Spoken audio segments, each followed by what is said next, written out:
When Syrians gather to record Israeli incursions, soldiers point their guns at them. Here's the video slowed down as people duck for cover.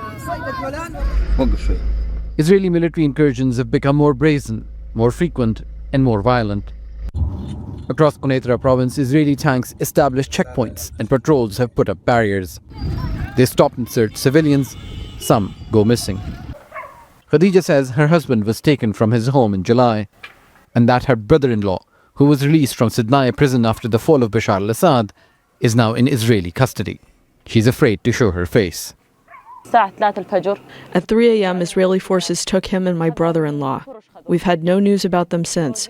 Israeli soldiers ordered the men to leave the house and blindfolded them. We contacted the Red Cross, but to no avail. I have 4 children. My husband was the sole provider. I urged the government to find a solution for us. Why are the Israelis coming and taking whoever they want? Israel describes them as security operations. Syrian authorities and human rights organizations call them abductions or unlawful arrests. As many as 40 people are reported to have been detained in recent weeks. This agricultural road was under the control of the locals here, but not anymore. This is a route that is constantly being used by Israeli forces, their military vehicles. Many of these actions, according to locals here, are illegal. People live in fear. They're unable to work their land. Since the fall of the regime, many are no longer building or farming. We don't know how the government will respond, but relief will come only when the occupation ends. Israeli forces are also fortifying their positions with concrete structures and installing watchtowers. Elders estimate the nearly 700 hectares they've seized includes orchards, fields, and grazing lands. This is as far as we can come because now we can hear the Israeli heavy machinery on the other side of this hill. This whole area, according to shepherds, has been flattened by Israeli bulldozers. All of the trees here, which were maybe hundreds of years old, have been taken out to make way for further build-up of Israel's military presence on Syrian territory. Mohammed Bakia went too close to the tower and was shot by an Israeli sniper.